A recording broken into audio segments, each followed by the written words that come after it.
Salut les loulous, c'est Kia Toulu, je vous retrouve aujourd'hui pour un bilan lecture. Ce sera mon bilan lecture de août. Bah oui, on est le 24 août je crois.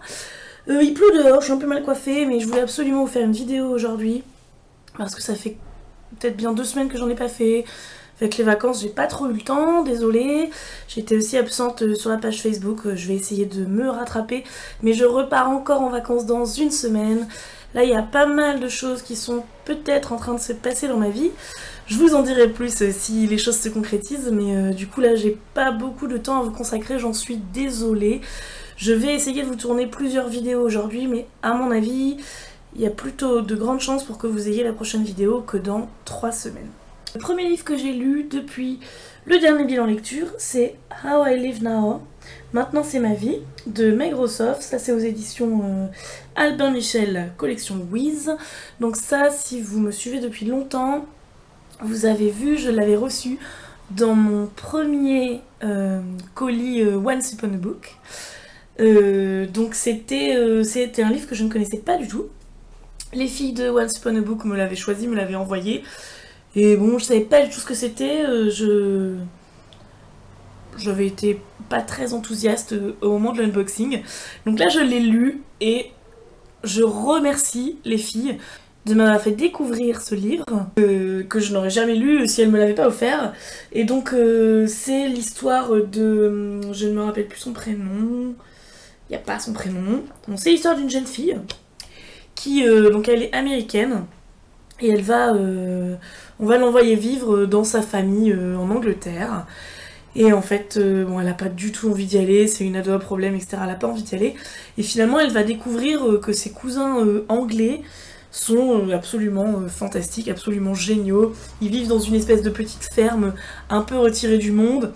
Leur mère, donc sa tante à l'héroïne, est assez souvent absente. Donc ils sont un peu livrés à eux-mêmes entre ados. Ils sont du coup 4 cousins plus elle. Donc voilà, ils sont 5 gosses un peu livrés à eux-mêmes, à vivre en autarcie un peu dans cette ferme au fin fond de la campagne anglaise. Et donc elle va découvrir que ses cousins ont un peu des pouvoirs parapsychiques, enfin c'est pas vraiment de la magie, mais on sent qu'il y a quelque chose de particulier chez certains des garçons. On en saura peut-être plus ou pas, je ne vous dis pas, j'étais sur le point de vous spoiler. Puis un jour il y a la guerre et ça va tout chambouler, et ce n'était pas du tout ce à quoi je m'attendais. Voilà, on connaît les schémas classiques des romans ados où d'un coup il y a la guerre et on dit oui, leur vie va changer, donc on s'imagine des choses, etc. Et là non, là j'ai trouvé l'histoire vraiment très originale, très différente de ce que j'ai déjà lu, et j'ai vraiment beaucoup aimé. Meg Rossoff écrit très bien, c'est vraiment très bien écrit, très subtil, assez poétique, avec de l'humour, et vraiment j'ai été transportée par sa plume et par son récit.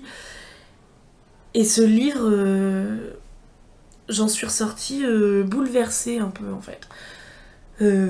Bouleversée par toutes les émotions, par tout ce que Meg Rossoff arrive à nous faire ressentir à travers ses mots, à travers la vie de ses ados, voilà, ce qu'ils apprennent, ce qu'ils vivent, etc.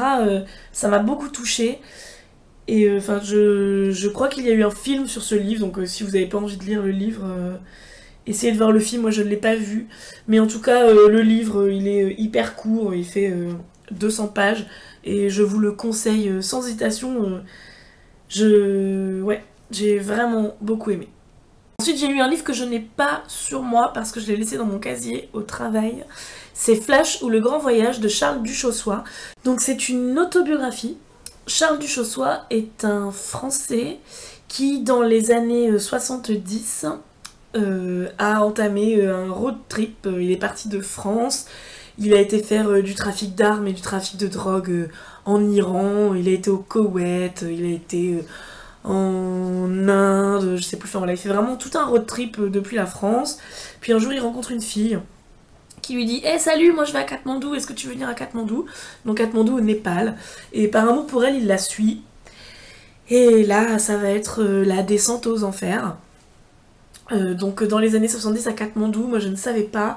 Et en fait c'était le repère des... Enfin c'était pas le repère, mais c'était le paradis, le jardin d'Éden pour tous les hippies et tous les drogués.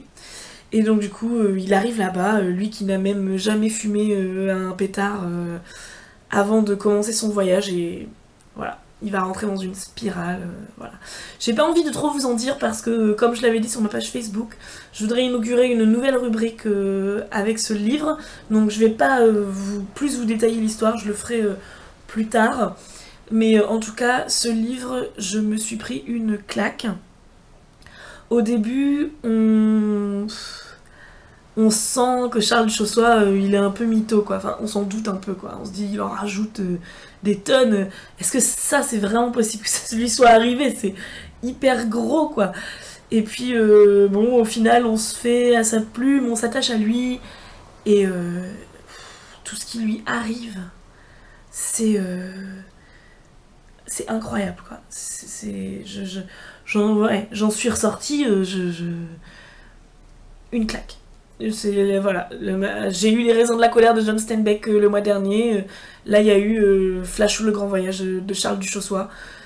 J'ai pas de mots, puis comme je vous dis, j'ai pas envie de trop en dire. Ça viendra, il y aura une vidéo spéciale sur ce livre, mais vraiment, si vous tombez dessus, c'est sensationnel, c'est une histoire vraie, c'est un témoignage.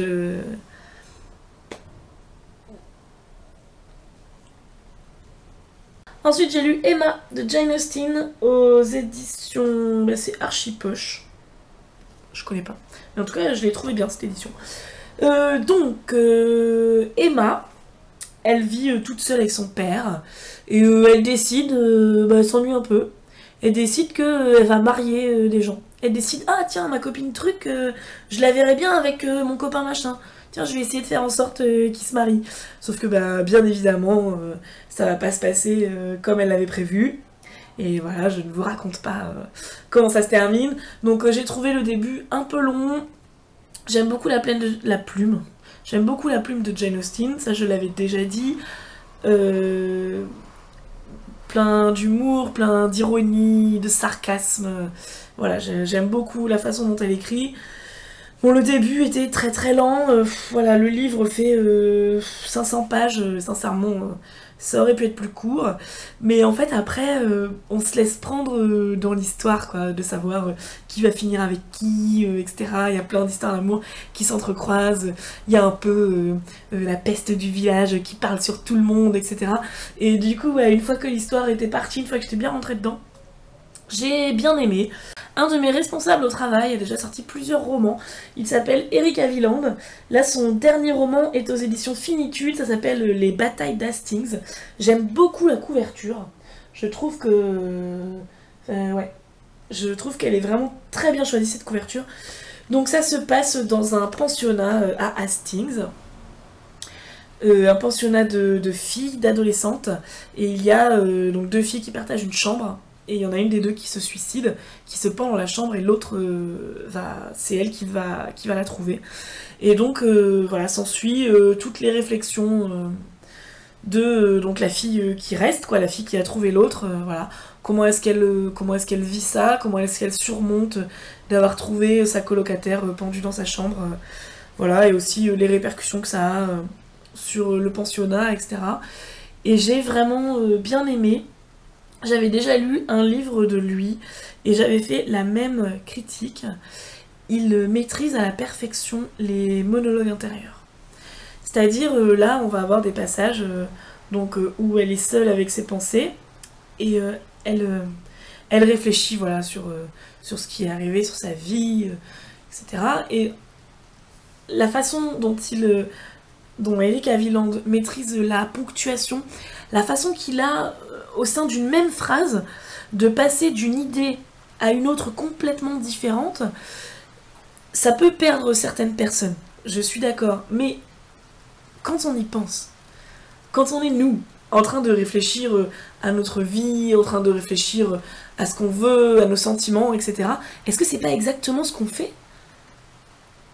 moi je fais toujours ça, je pense à un truc, après je pense à autre chose, après il y a encore un truc, après je reviens à ce dont je pensais avant, et je refais un nanana, et là j'ai un flashback, et là je me dis ah oui, il y a ça, ça fonctionne comme ça dans ma tête. Et ça, il le met par écrit, et il le maîtrise à la perfection. Et rien que pour ça, rien que pour ce talent, je vous conseille de lire ce livre, et il met aussi une ambiance hyper particulière. Il cite de nombreux musiciens et en fait enfin voilà, vraiment ça met une ambiance ultra particulière au livre et vraiment j'ai beaucoup aimé. Si ça vous intéresse et que vous ne le voulez pas aux éditions Finitude, et il est à 14 €, il sort en livre de poche en avril 2016, je crois. Donc livre de poche, vu qu'il fait, il fait une centaine de pages, donc je pense qu'il sera vraiment pas cher chez le livre de poche. Mettez-le dans votre wishlist, vraiment ça vaut le coup, et ça me ferait très plaisir que cet homme vende plus de livres. Ensuite, j'ai lu un roman dont je vous avais parlé dans ma pile à lire prioritaire, Matt Smith à la croisée de deux mondes, de Stéphanie Vernet. Je l'ai lu sur ma liseuse et je ne sais pas où j'ai mis ma liseuse, donc je ne vous le montre pas. Malheureusement, je n'ai pas aimé ce livre. J'ai eu du mal à le finir. Je l'ai fini parce que je sais que Stéphanie, tu vas regarder mes vidéos, mais je vais te faire un mail en te détaillant plus pourquoi je n'ai pas aimé ton livre. Là, je vais passer vite dessus, mais j'ai voulu le lire jusqu'à la fin. Voilà, c'était ça que je voulais dire. J'ai voulu le lire jusqu'à la fin pour vraiment faire une critique constructive, mais pour moi, il y a un gros problème de relecture, en fait, sur ce texte. Voilà, il est censé... Au niveau de l'écriture, ça s'adresse, pour moi, à des enfants de 8 ans. Parce que voilà, les descriptions, les personnages sont assez superficiels, les ficelles sont très grosses. Mais, en contrepartie, il y a des passages très violents qui, pour le coup, ne sont pas du tout adaptés pour un public de cet âge, donc moi ça m'a un peu dérangée. Voilà, je vais pas détailler plus, j'enverrai un mail à l'auteur pour lui dire, mais voilà, en tout cas ça n'a pas fonctionné avec moi. Et je passe maintenant à mes lectures en cours, j'en ai 2. Je suis en train de lire en lecture commune avec Patatras, que vous connaissez, hein, le tome 3 des Éveilleurs, l'Alliance de Pauline Alphen, c'est chez le livre de poche jeunesse. Voilà, on a presque fini et on essaie de prendre notre temps. Vous connaissez, si vous me suivez depuis quelque temps, mon amour pour la série Les Éveilleurs. Pour le moment, nous ne sommes pas déçus. Et je lis Brandon Sanderson, l'intégrale de Alcatraz Medri, chez le livre de poche aussi. Donc Brandon Sanderson, il est très connu pour sa série Fils des Brumes, Le Fils des Brumes, je crois.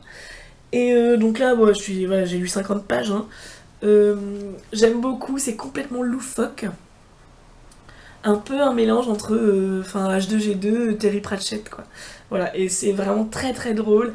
Donc c'est un magicien qui découvre qu'il a des pouvoirs. Son pouvoir à lui, c'est de détruire tout. Ou du coup, si quelqu'un essaie de le tuer, ben, il va détruire le revolver. Ou par exemple, son grand-père, son pouvoir c'est d'être en retard. Donc si quelqu'un essaie de le tuer, il peut pas le tuer, parce qu'il est en retard. Voilà, c'est complètement débile. Je vous spoile pas, hein, c'est dans les 50 premières pages, mais voilà, c'est à mourir de rire. Et donc ils combattent leurs ennemis jurés, ce sont les méchants bibliothécaires.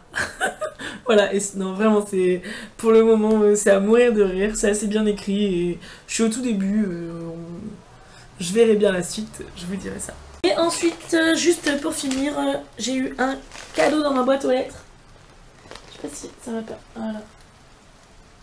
Les éditions Anne Carrière. Donc moi je sais ce que c'est.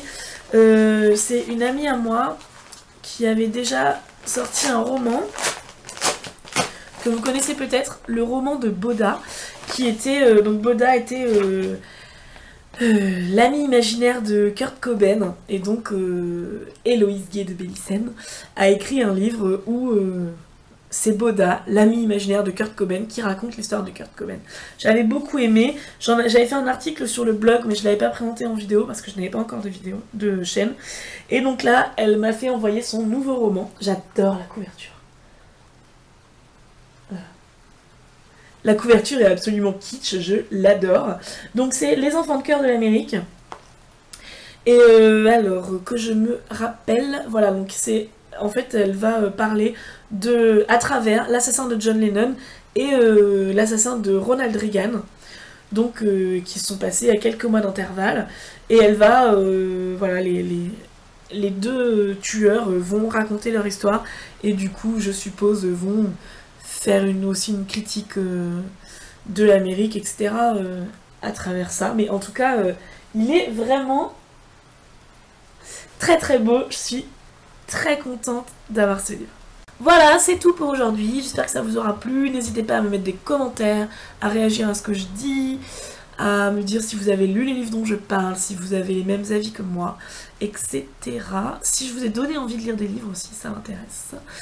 Et j'espère que vous allez tous bien. Je souhaite une bonne rentrée à tout le monde. Je suppose que tout le monde n'était pas en vacances, mais bon, c'est début septembre, donc on va dire que c'est la rentrée.